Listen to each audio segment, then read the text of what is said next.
I think this program pulls people out of their shells. A lot of people that are justice impacted are broken.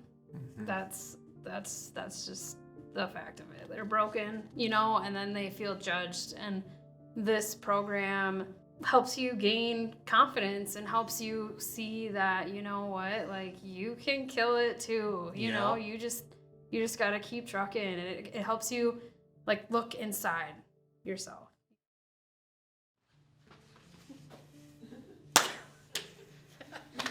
All right. Thanks for sitting down with me. Yeah.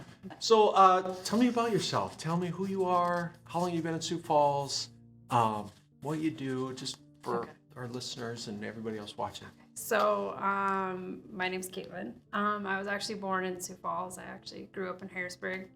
I am a former drug court graduate. I graduated drug court in 2016.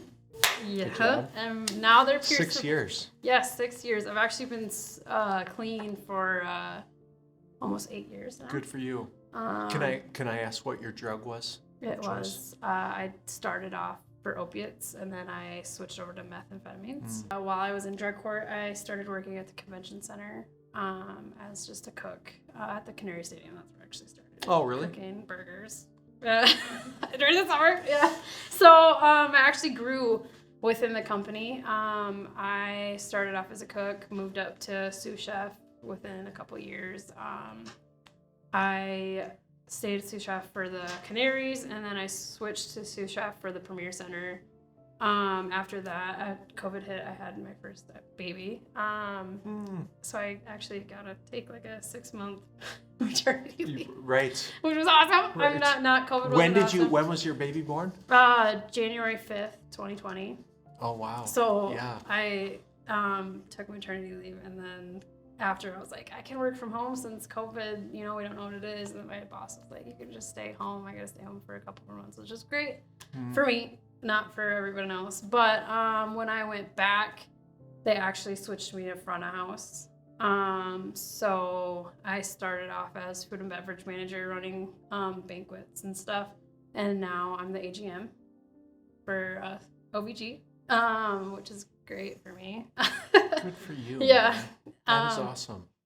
Yes. How was that with COVID, having a baby, postpartum, getting 6-month leave that you weren't planning for? Like, how was that for your mental health side? So, I was actually one of the lucky recovering addicts. I had waited to have a baby until I was ready. Or I didn't wait, but God. No one's ever ready, by the way. Yeah, God gave me a gift when I was capable. Good. And so I was actually so glad to have those extra months off because I got I am fortunate enough to have insurance. So I got short-term disability.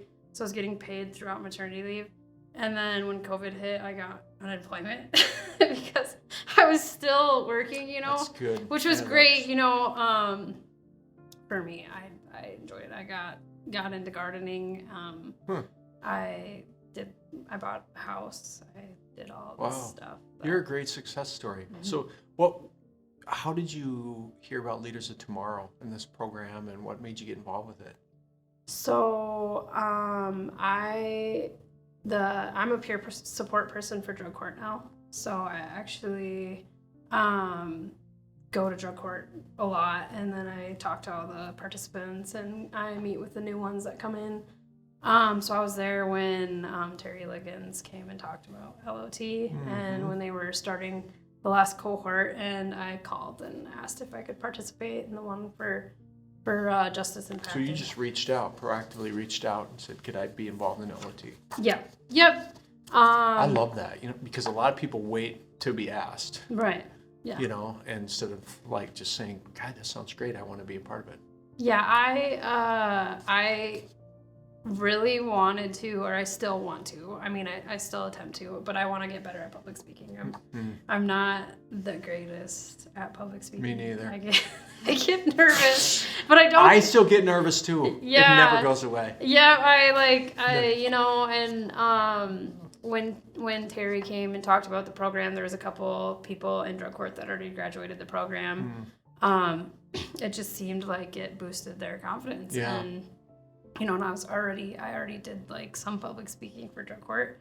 When they need me, I'm at their disposal. But you know, I wanted to get better, you know, and so he said that was something that helps with your confidence, and that's one thing that you need.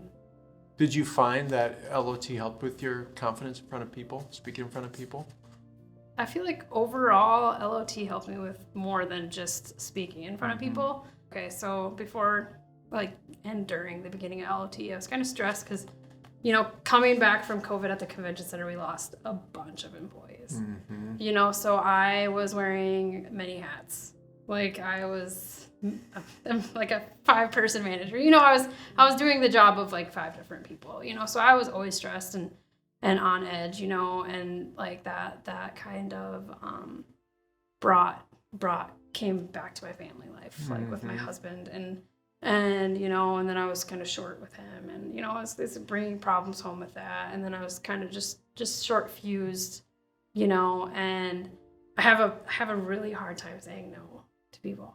Like Same. Just like if somebody asks for help, or you know, even anything, you know, if somebody needs a ride, you know, like I'm stuck here, I need a ride, you know, like I have a hard time saying no because you know, and you work with some folks in your world that they're struggling, and you probably see your former self in some of them. Yeah, and it's definitely like something where I would literally just drain myself. Yeah. You know, and then I'd be trying to help all these other people, and then like my home life, you know, like I'd take it out on my husband, you know, and I'd be working a bunch of hours, so I'd be not seeing my daughter as much, you know, and so that right there though, that was pre-LOT. You were kind of in that spot, right? Yep. And I know that the program talks a lot about like having a success mindset. What's a success mindset look like? And everyone should have a personal definition of success. Otherwise, the world will define success for you. Right. How's that evolved for you? Like, what does success look like in your Kaitlin's life now versus maybe how it did even 6 months or a year ago? So previously, so growing up for me, my parents taught me success is working, saving money, and having health insurance. So like I'm a workaholic. I can work 16-hour shifts, no problem. I can be standing all day long. You know, and throughout LOT, I came to realize that that's not success. That's definitely not my version of success. I was just doing it because that was what I was taught.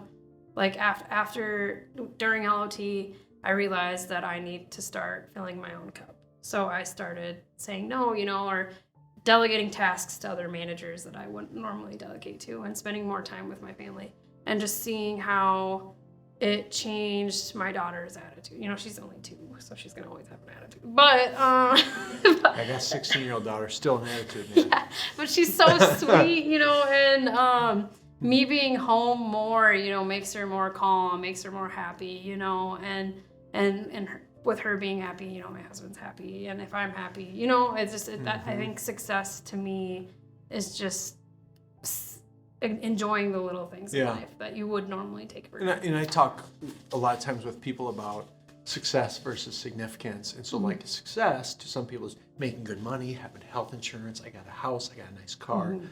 Well, like you can have all that and be super hollow and not feel like, why am I on this earth? Why did God put me here? Is it just to make money and have a home? And like, how am I giving back and making a difference in the world that I'm in?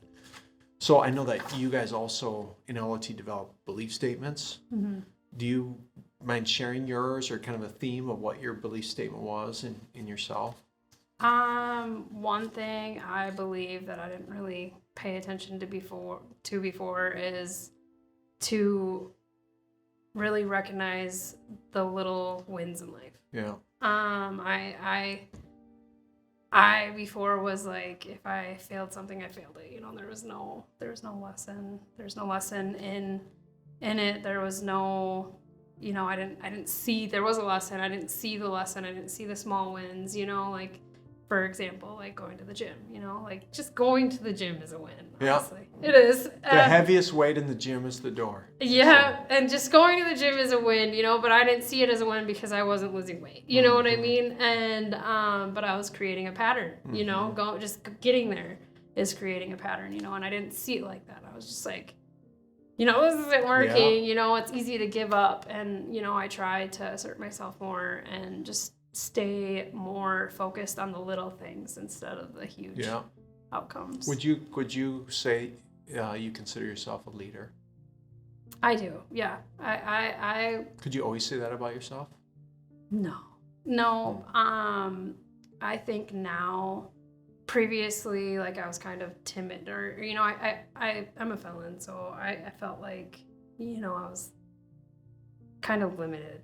You know, like it was kind of intimidating standing next to somebody that, you know, has a clean record. You know, like they have.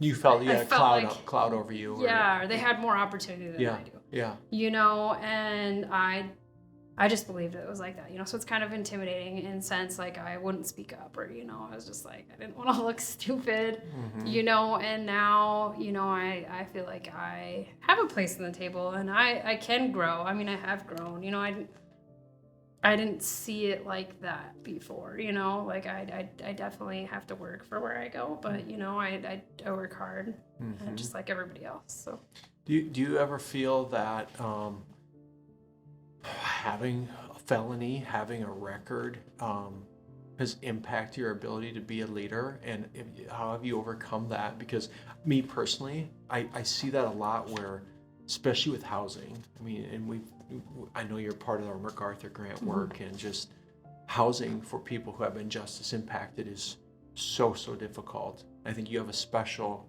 gift where you can really help people with that. Right. How do you feel that your being a justice impacted individual has helped your ability to lead others who have been in that same situation?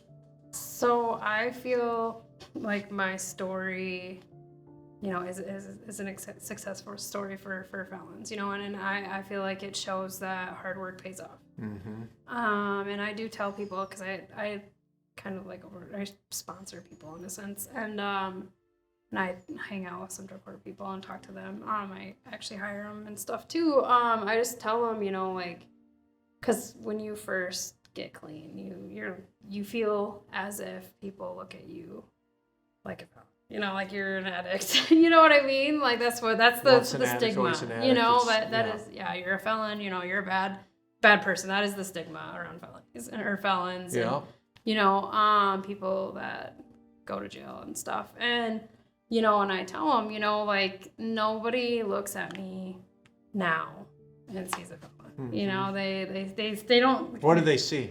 They see like they had, I don't know, they have this no clue that I was in jail before. Like they're blown away. They hear your story. Yeah, like because I've done stories online about addiction and stuff. So like sometimes people see them filter Facebook. And you're like, what? And they're like, are you okay? And I'm like, that was a long time ago. But it's possible to be normal again. And it's so hard when you're first like getting sober and stuff to see that. You know, like people don't always see you as an addict. Like me, I'm a mom, you know, I drive a mom car, you know, I'm a boss, I'm a supervisor, I'm a manager. What's a mom car, by the way? What is it? Super Ascent. It's mom-ish. I mean, it's not a That's a mom car, except I got it blacked out, so it's it looks a little cooler, but it is a mom car. So this program, though, specifically having LOT for justice-impacted individuals, which obviously you have a heart for that work. Why do you think that's important? Why do you think we need this program? And I mean, I know the answer is obvious to those of us who haven't been justice-impacted, but someone who has been. Why is this so important? I think this program pulls people out of their shells. I think that a lot of people that are justice impacted are broken. That's just the fact of it. They're broken, you know, and then they feel judged. And this program helps you, you know, helps you gain confidence and helps you see that, you know what, like you can kill it too. You know, you just gotta keep trucking, and it helps you like look inside yourself, you know, like a couple things, like a better you is better for everyone. You know, that's one thing that I still It's a great line. Yeah, it is a great line. And I say that to people all the time. It's so simple, but it's like if you invest in yourself, you're going to be a better husband, dad, you know, coworker, son. And they give you the tools to do that. They help you see things that you wouldn't normally see unless you read some like 10 different self-help books. You know, like all of the information that they pack into these 16 weeks is information that you'd have to read a bunch of books to get, you know, and then like with the way that they say it and the energy that they have in class, it just makes you want to open up, you know, and that's really hard to get when you're broken and recovery and stuff. You know, one thing that I always appreciate when I visit LOT groups or justice impacted LOT group is starting out with wins. You know, you talk about, hey, what's your win for the day? And sometimes it's hard to think of one. It is, yeah. I mean, because but we have so many things to be thankful for, and we're above ground today, and we live in a great city, right? And we're alive, and I ate twice today. Like I got 2 meals. Like, you know how many people around this world would love to be in that situation we're in right now? So I've always appreciated that part of the program where you share the wins, and it gets you to focus on some of the things that are small but meaningful, you know, in life. Right. And I you know, when the first class, I remember him going around and saying, we're going to do our wins. And I was just like, oh my gosh, I don't even have a win, you know? And then like he kind of explained it. And then throughout the 16 weeks, like I would be thinking about my wins every day, you know? And then I'd go around and ask people, you know, and then they're like, when? Like, I don't have a win. And I'm like, you woke up today. Yeah. Like, that is a win, you know? Like, you clocked in, like, you're here. You got a paying job. Yeah, that's a win. You know, many people would love to be in your spot. Yeah. You know, and so, like, I kind of try to keep that moving at my work, and then, you know, it's good. It feels good. You are just a great success story for our community. Do you know that? Yeah. I mean, you are. I mean, as we continue to grow as a community, we have to realize that the makeup of our community is going to be very diverse in people's experiences and the types of leadership program we need to provide. You know, we can create our own future in the city, but we got to invest in people now to do that. You know, whether it's justice impacted, whether it's you know, the changing diverse climate in our community, just developing the next generation of leader. And I don't know, I'm proud to know you. I think you're a great success story for our community. Yeah, thank you. Yeah. So one of the challenges always with a program, like you go through a program, like the LOT program, you're on this mountaintop high, this is great, it's accountability, get to share wins every week with people, and then it ends, and then like where are you at now? How are you keeping some of that momentum going? Are there habits you're continuing, things that you've taken with you? So I feel like a big thing now is I like consciously like reflect on my day. I like try to be obviously as positive as I can be, and sometimes that doesn't happen, you know. And I like to like reflect and just say, what can I do better tomorrow? And I'm really like aware, like mentally, like where I'm at, you know. Like I see, like for instance, like at work, you know, if I see like somebody like trying to make somebody feel bad or gossiping, which makes people feel bad, you know, or something I try to say, you know, like how does that make any of this situation better? You know, like let's try to like just move on or not worry about something that's happening in somebody else's life. And I really like, before I didn't even have time to like reflect and, you know, and think about like my actions or how my words affect other people or like what I'm doing to make myself feel better, you know. And now that's something that's really important to me, and that's something that I do a lot.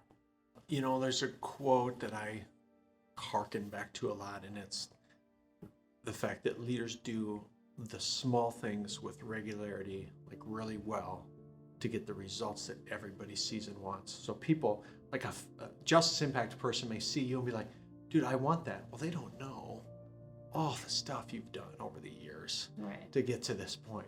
And the grind and the decisions you've made, and now learning about self-reflection. And so I think that's always so important too, is just to encourage people that it's like, listen, 2 degrees of change, opening that gym door, just showing up to the gym is success today. I don't care if you lifted a single weight, just you darken the door, turn around, go home. It's like, I went to the gym. Good, you know? So you've learned some stuff about yourself, like personally, but like, what are there goals you're working towards right now, whether that's professionally or personally, things on your heart that you're working towards? I started my application to get a pardon on my felonies. Really? Yes, I actually filled out the whole application. It's actually super simple, and now I'm just getting the letters, and I have to get a new assessment. I'm just working on getting that done. I feel like I'm blessed actually to be continue to work with drug court and stuff, because the drug court team is awesome, you know, and like they are ready and willing to help me achieve or get any letters that I need, or like get all the recommendations and stuff. So wow, that's awesome. So you're killing at work, new mom, working on your pardon, and loving life, and an LOT grad. That's cool. This was fun. You're a good lady. Thanks for all you do for our community. And I mean it. You are a success story. And I'd love to keep lifting you up as, hey, this is a good role model for people in our community. So thanks for all you do. Thank you. Give me one up top. Let's go.